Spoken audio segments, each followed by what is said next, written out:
So this video is going to be reading Einstein's 1905 paper on special relativity up to where it ceases to make sense. And this is the paper that has revolutionised modern physics, putting aside the issue of the other things he's done, like the quantum physics paper, which is called the photoelectric effect, and the paper on Brownian motion and so forth. So this is the big one that has caused the revolution in physics, and it ceases to make sense. So we're going to read it up to where that happens. The translation of Einstein's paper is on that address, and the original German paper is at this address here. So you can check these things out for yourself. It doesn't make sense. And you can, and also I'm going to be referring to a little video called the Electromagnetic Induction here. Right. So let's start off. This is the famous paper on the electrodynamics of moving bodies. Let's make it bigger, big as I can. On the electrodynamics of moving bodies by Albert Einstein, June 30th, 1905.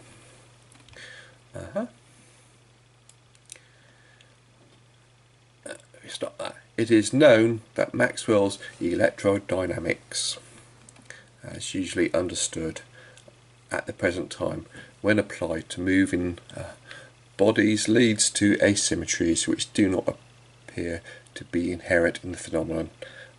Take for example the reciprocal electrodynamic action of a magnet and a conductor. The observable phenomenon here depends only on the relative motion of the conductor and the magnet, whereas the customary view draws a sharp distinction between the two cases in which either the one or the other of these bodies is in motion. For if the magnet is in motion and the conductor at rest, there arises in the neighbourhood of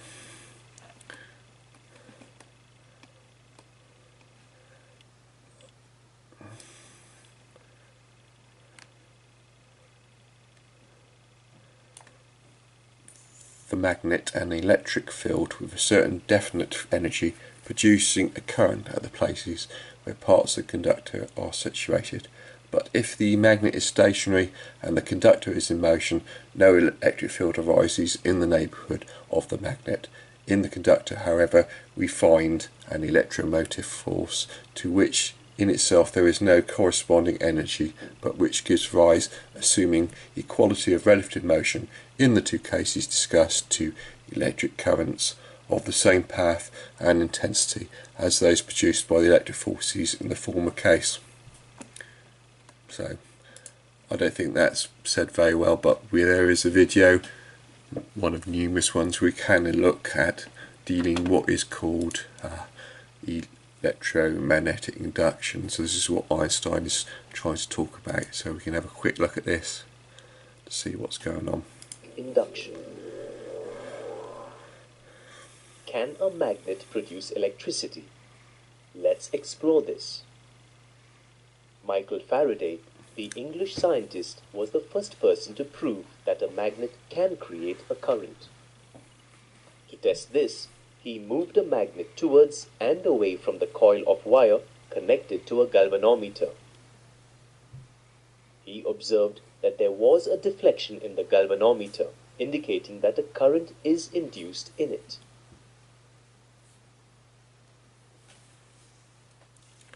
The current obtained due to the relative motion between the coil and the magnet is called induced current. The phenomenon by which an EMF or current is induced in a conductor due to a change in the magnetic field near the conductor is known as electromagnetic induction. You could carry on, it goes into more details, but that's basically what Einstein's trying to talk about. If you've got a coil of wire and a magnet up and down in it, it induces a current, and the motion is relative. You can either keep the magnet stationary and move the coil up and down, or you can keep the coil stationary and move the magnet up and down. So it's relative motion between the coil and the magnet, and you can get a current which is detected on this meter, and it causes deflection. You can get, so that's quite fairly well known, and the genius Faraday found all this out by experimentation. So we go back, so whatever Einstein's talking about there is something to do with that, all this sort of thing, this paragraph. So he carries on. Examples of this sort, together with unsuccessful attempts to discover any motion of the Earth relatively to the light medium, and that's usually called ether, suggest that the phenomena of electrodynamics as well as of mechanics possess no properties corresponding to the idea of absolute rest. They suggest rather that, as has already been shown to the first order of small quantities, the same laws of electrodynamics and optics will be valid for all frames of reference for which the equations of mechanics hold good. So that's that bit. So I'm not going to protest too much about that. That's what he thinks is happening from experiment and so forth. But precisely what sort of experiments he's talking about, he's not saying. People sort of like try to interpret that it's the Michelson-Morley experiment he's talking about, but in this bit he's not saying that. So that's the sort of belief he's working from. He's got a footnote, which I just clicked on. The memoir proceeding by Lorentz was not at this time known to the author. So that's the footnote. So what's going on there? There's a footnote. Proceeding, memoir proceeding. Go back to it again. That was a bit quick. So what's he talking about here? The preceding memoir by Lorentz was not at this time known to the author. Lorentz knew something, and Einstein didn't know that Lorentz knew something. And it's not really that clear what's meant by that. So, a bit unclear, that footnote. Anyway, we will carry on. We will raise this conjecture, the purport of which will hereafter be called the Principal Relativity. So this is where relativity is coming in. You've got relative motion, to the status of a postulate, and also introduce another postulate which is only apparently irreconcilable with the former, namely that this light is always propagated in empty space with a definite velocity c, which is independent of the state of motion of the emitting body. Right. So if we highlight this bit, this is the reason why he's giving for taking on the principal relativity. His first postulate, principal relativity, is from all that. So he's done that, and now he's going to add another postulate, and he's gonna, and it's that. What? Another postulate is going to be added, and it's only apparently irreconcilable with the former. So where's this postulate coming from? What experiment is he referring to? He's not referring to any experiment. He referred to an experiment for this one, but he's not referring to an experiment for this one. So there's a bit more ambiguity there. What's going on there? He's introducing this idea about the speed of light c, which is independent of the motion of the emitting body. Okay, where's that coming from? And this is one of the confusions I found with some people who believe in Einstein's relativity. They will start saying things like that come from the Michelson-Morley experiment, and I say protest and say no, never did came from that. And if I can find my videos, I've referred to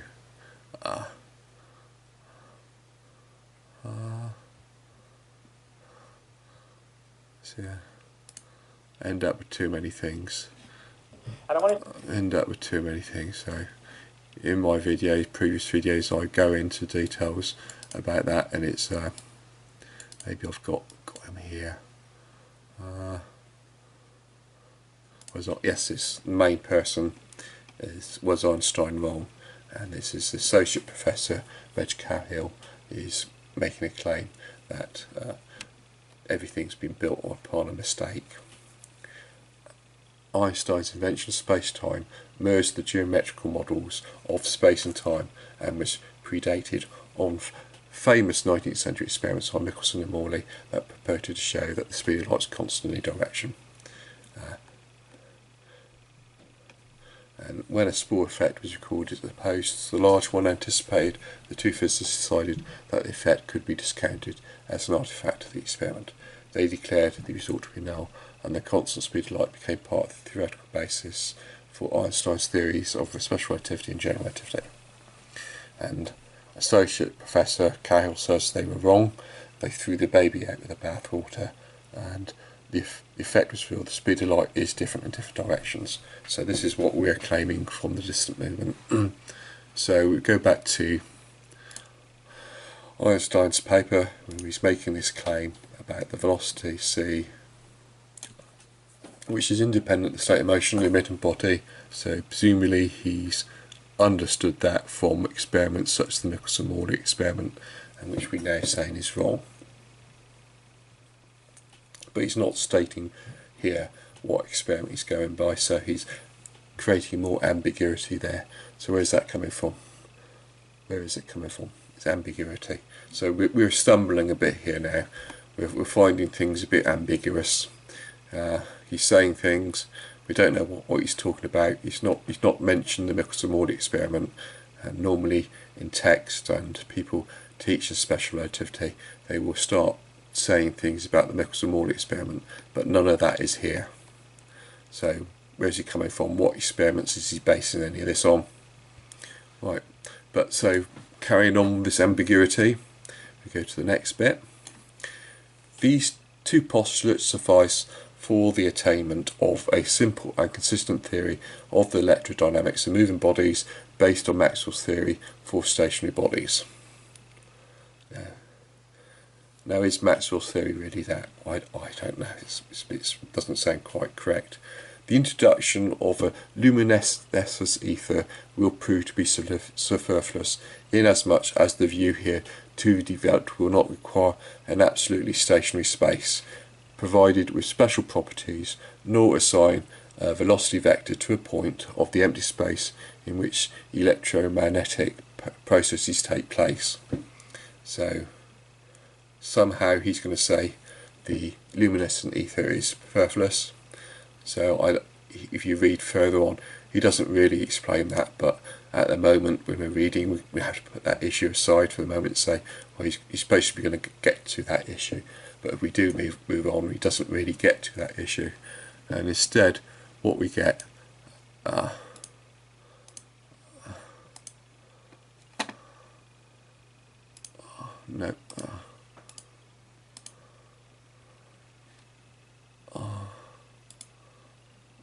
effects of that. The speed difference, the need to distinguish between parent frame and child frame to know whether the scale is changing up or down. It clarifies the need for a specific bias mechanism to account for the clock bias. Special relativity in general seems to think, and as evidenced by the infinitesimal Lorentz transformation claims, that the... That cancel that, so...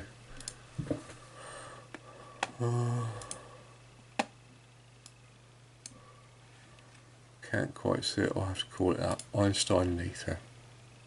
I might have closed it earlier. Einstein, ether,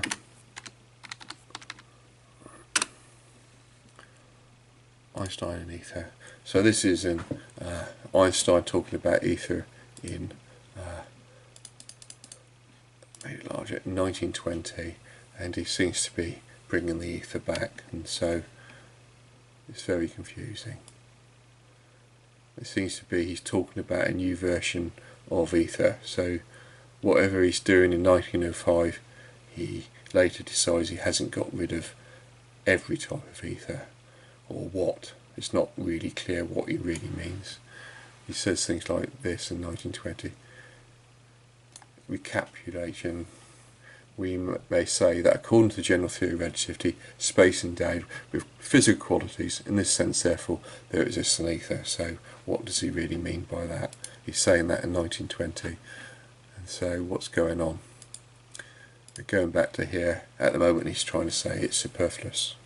So what's going on? What is going on there? He's changing his mind and things.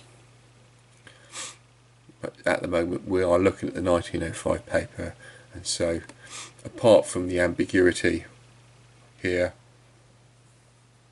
or well, which is here in here and all here so far, getting ambiguous about what experiments he's talking about. He's not giving us, telling us the experiments. It's ambiguous what he's building everything on.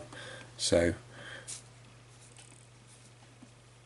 building within the context of what he's writing here, we're so say giving him the doubt for the moment, and we just try to read on the paper to try to work out what he means.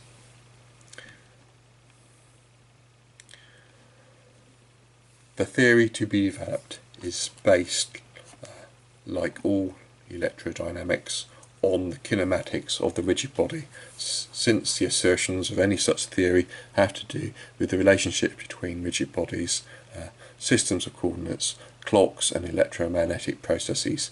Insufficient consideration of this circumstance lies at the root of the difficulties which the electrodynamics of moving bodies at present encounters. So that's the sort of introduction. It's all been very vague, and we're hoping that he will clarify things as you go on into the paper, but if you're hoping that, you find you're disappointed. Carrying on, we go to the first part on the definition of simultaneity. Yep, so here we go. Let us take a system of coordinates in which the equations of Newtonian mechanics hold good. In order to render our presentation more precise and to distinguish this system of coordinates verbally from others which will be introduced hereafter, we call it the stationary system. So he's got there's another little footnote, so we'll go to that. Number 2, have a look here. 2, i.e. to the first approximation. So is it here, i.e. to the first approximation. So that's the note to it. We go, what? So we go here. Let us take a system of coordinates in which the equations of Newtonian mechanics hold good. And you've got the footnote saying to the first approximation. Oh. Sounds a bit weird. What do they mean by first approximation? What's that mean? So let us now go to the German paper. This is the original. It's all in German. We look down it. You can see the footnote is there. There's a footnote there. That's a footnote. Footnote in the German paper. And if we translate that, I'll close that because it's now in the way.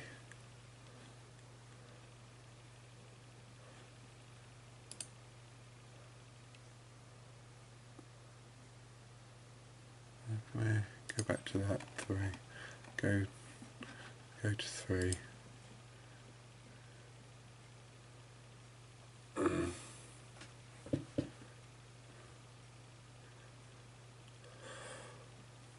That's footnote 3, and that is at here. In this bit, if we wish to describe the motion of a material point, we give the values of its coordinates as functions of the time. Blah blah blah. It talks about 7 o'clock and so forth. And we go to that in the German paper, and it's this bit. So I can translate that. Where is it? And there it is, roughly translated. If I make it larger, translated it and putting that in. Needs to tidy up really. And then he's talking about 7 o'clock. That train is here by 7 o'clock. So they show the little hand of my clock on 7 and the arrival of the train are simultaneous events, and that's what is translated here in this bit. This is the English translation of that tidied up, and you've got the footnote there, And so in the German you've got that footnote with it to that bit, and that's the first footnote in the original German paper. So there's no footnotes earlier. There isn't any footnotes earlier. So this English paper has 2 footnotes before this one. So we go down to them.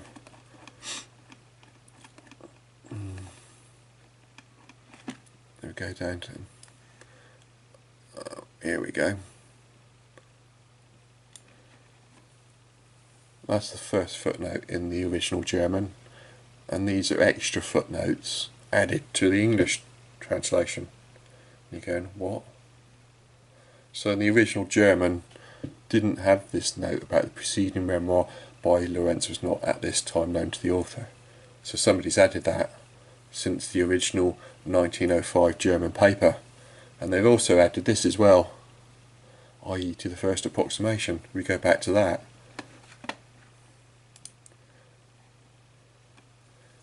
Let us take a system of coordinates in which the equations of Newtonian mechanics hold good, and the footnote is telling you to the first order, but that's not in the original German. The 1905 German does not have that footnote. So what is going on here? What is going on? It's this bit here. There's no footnotes on the original German. If I make it larger,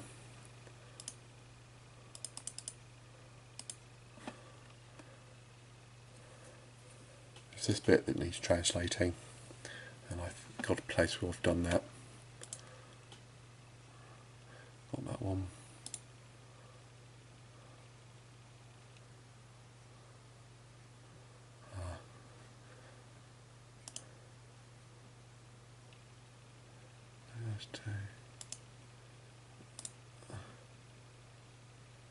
Yeah, that's that one. This is the translation. Translation of that bit is, it lies a coordinate system before in which the Newtonian mechanical equations apply.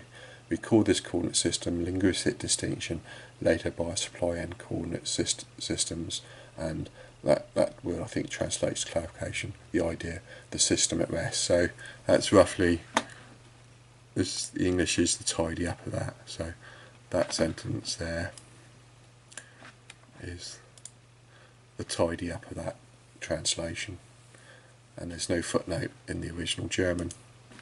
Is that bit? There's no footnote. There's no footnote. No footnote. So we go back to the English. So in the English, the original is, there's no footnote there with that. So what it means in the original German, they were saying, let us take a system of coordinates in which the equations of Newtonian mechanics hold good. So he's talking about Newtonian mechanics. In the original German, he's saying we are working from Newtonian mechanics. And that's 1905. He's saying that in 1905. And this translation, if we go down, this translation is published 1923. This is a 1920s translation into English, and they've suddenly added that bit, this bit there. That's been suddenly added to the first approximation. That's not in the 1905 paper, that's in the 1920 translation. So in the original German,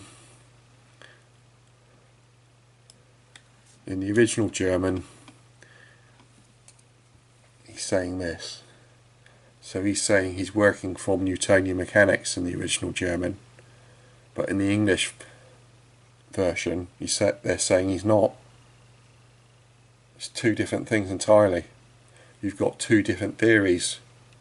The 1905 theory is saying that what he's working from is Newtonian mechanics, Newtonian physics. But in the English translation it's saying he's not. It's what is going on here. This is suddenly nonsense. You've got two different theories here. Suddenly you've got two different theories. The German original theory in 1905 is a totally different theory to the English translation of the 1920s. Somebody's added that footnote and made it into a different theory. It's nonsense now. It's nonsense. What theory is Einstein talking about?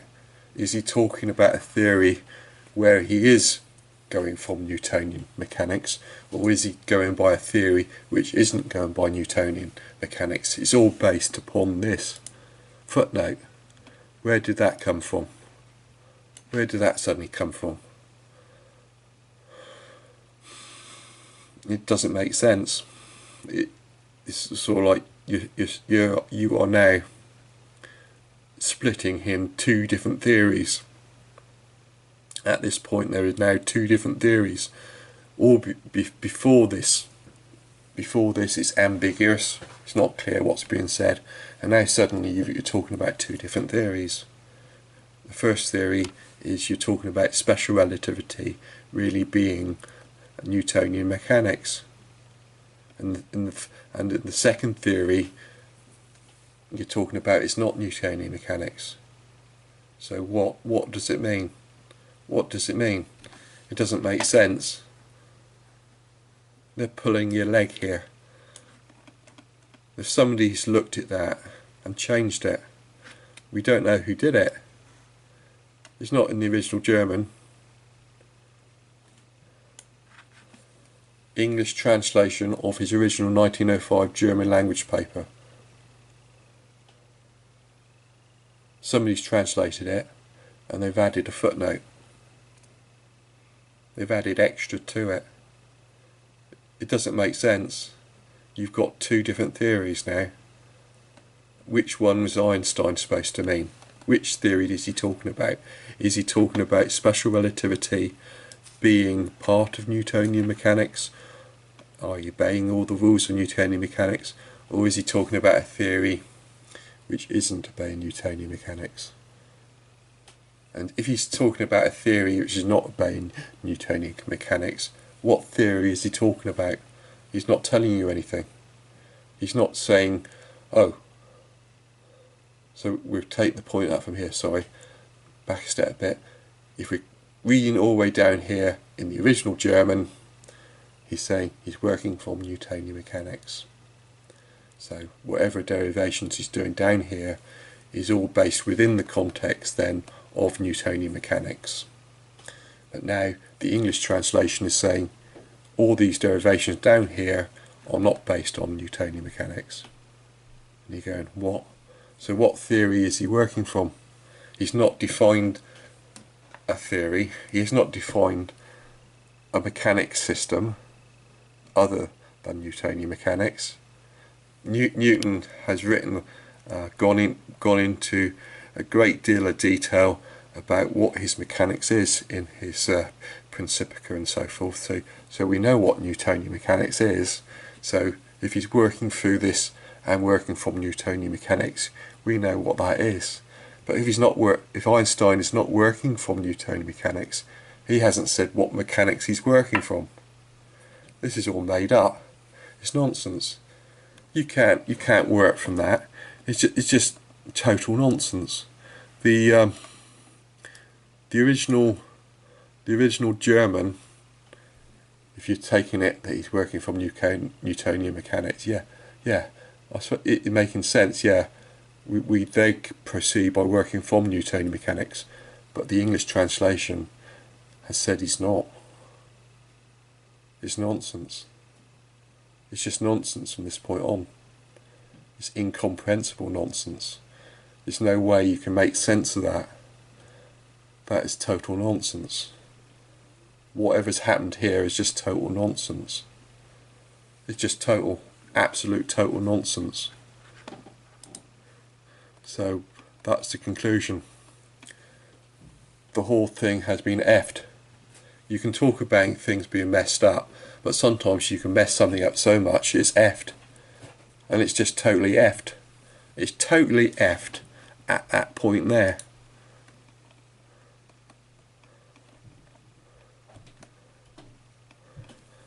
That is total F. That is complete and utter total effed. This is gone beyond being messed up. It's totally effed. It's non-recoverable now. The whole thing has been effed. It does not make sense. Others have looked at these papers and it does not make sense to them in numerous places. I just stopped where I did because at that point it should have been discarded as nonsense without the need for any further reading. So where are we? Here.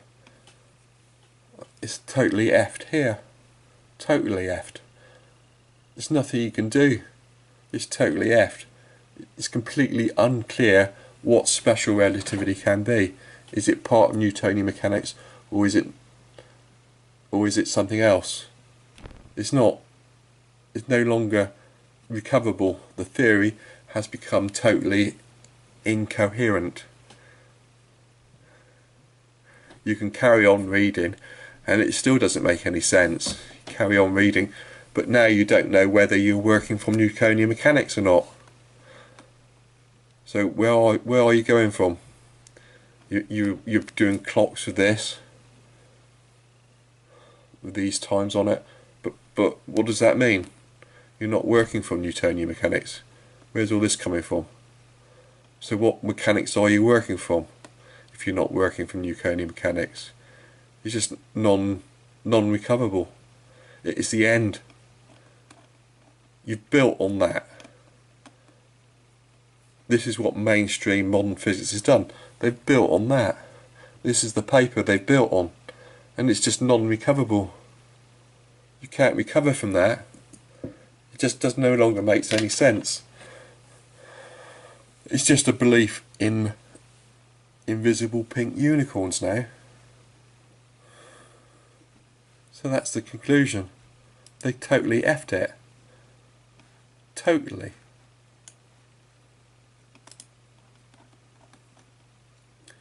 Reading Einstein's paper on special relativity up to where it ceased to make sense, and that's where it ceases to make sense. People try reading on, trying to make sense of it, and they just can't make sense of it. And that's what us dissidents are pointing out. Einstein doesn't make any sense whatsoever. Thank you.